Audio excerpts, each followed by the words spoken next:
Bonjour, je suis Véronique Fermé, je suis responsable animation et développement et formation au COFIS, qui est le collectif des festivals éco-responsables et solidaires en région Provence-Alpes-Côte d'Azur.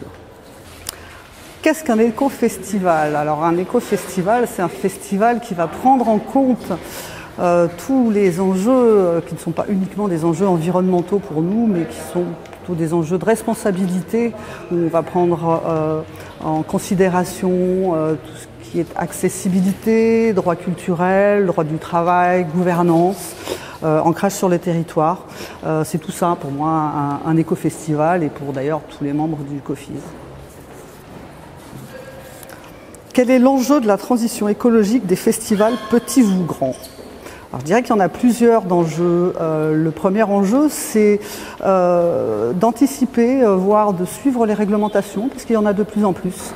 Entre autres, la loi de l'économie circulaire contre le gaspillage alimentaire qui impose de réduire les plastiques, d'offrir de l'eau dans des lieux qui reçoivent du public, mais ce sont aussi des enjeux dus aux attentes de nos tutelles et de nos publics. Les publics sont de plus en plus attentifs à ces questions environnementales et donc il est important de se lancer dans une démarche dès la réflexion ou la conception du festival pour pouvoir répondre à ces attentes. Et après il y a des enjeux bien sûr territoriaux qui sont importants, culturels, l'accès à la culture c'est aussi important sur les territoires. Comment votre collectif accompagne-t-il les organisateurs de festivals dans leur démarche de développement durable et solidaire? Alors on a plusieurs axes. Déjà on a plusieurs festivals, on a 34 festivals membres que nous allons accompagner individuellement par des formations, par des accompagnements sur leur démarche et sur leur recherche de financement par exemple. Mais on essaye de leur proposer aussi des formations et on a essayé d'extrapoler en faisant des ateliers régionaux ou départementaux sur des thématiques où on va inviter tous les acteurs qui gravitent autour des festivals, que ce soit les collectivités, mais aussi des associations environnementales, voire parfois des organisateurs de manifestations sportives avec lesquels il est important d'échanger.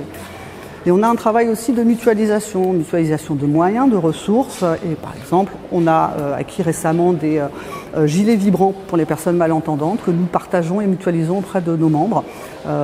Et ça marche très bien parce que finalement c'est une économie d'échelle et ça permet de développer aussi l'accessibilité des publics. Comment faites-vous émerger des solutions innovantes en matière de développement durable des festivals? Alors c'est simple, on va regarder ce que fait le monde industriel. Parce que c'est eux qui sont dans l'innovation, donc on va leur piquer des idées. Exemple, sur des festivals qui vont concevoir des décors, comme le festival d'Aix-en-Provence, on est allé voir ce qui se passait dans le monde de l'industrie pour faire de l'éco-conception des décors en travaillant sur l'analyse du cycle de vie. Donc on est très à l'écoute de ce qui se passe et on sait qu'il y a de l'innovation qui émerge beaucoup sur ces questions environnementales. Donc on va voir ce qui se passe dans d'autres milieux, dans d'autres domaines. On collabore aussi énormément avec d'autres réseaux pour justement avancer ensemble et pour qu'on ne fasse pas deux fois les mêmes expérimentations et plutôt qu'on partage les résultats pour pouvoir avancer ensemble.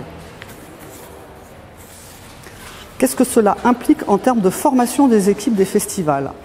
Alors ça, c'est un gros sujet, la formation. Nous, on essaye de former les équipes des festivals à déjà ce que c'est que la RSE et le développement durable, la différence, comment on peut s'y retrouver et quel est leur rôle à chacun dans cette stratégie RSE que pourrait développer leur festival. Maintenant se pose la question de la formation des équipes dans leur formation métier. Là, il manque encore un petit peu de matière. On essaye justement d'accompagner certaines écoles sur des formations spécifiques, mais il est, je pense, important maintenant que toutes les écoles aient un petit cursus qui concerne les questions environnementales liées au métier de ces jeunes formés ou moins jeunes qui vont retourner prendre des cours pour s'améliorer. Le temps de cette transition, de ces changements d'habitude, c'est du temps long. Combien d'années selon vous? Alors ça a démarré déjà depuis un certain temps, ça a pris un petit peu de temps à se lancer, parce que c'était pas un enjeu principal des festivals. L'enjeu c'est la culture, c'est l'accès à la culture, c'est la création. Mais on se rend compte que petit à petit, il y a eu des précurseurs qui ont lancé un peu les choses et qui ont permis de faire émerger non seulement des problématiques, mais aussi des solutions.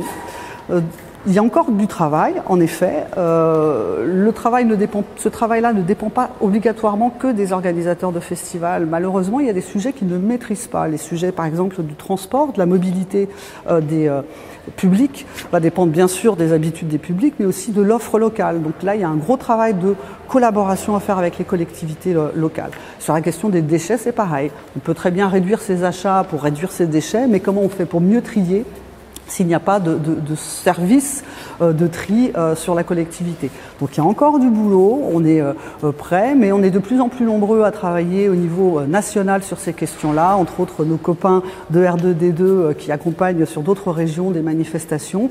On avance petit à petit, on a maintenant une reconnaissance du ministère de la Culture et surtout le fait qu'il y ait cette fameuse charte festival et développement durable, ça nous intéressait beaucoup de pouvoir de la voir naître et on sait donc qu'il y a un soutien aussi du CNM par exemple et des DRAC et de certains autres acteurs locaux qui commencent à comprendre qu'on a des besoins, qu'on a besoin de financement mais qu'on a besoin aussi d'accompagnement.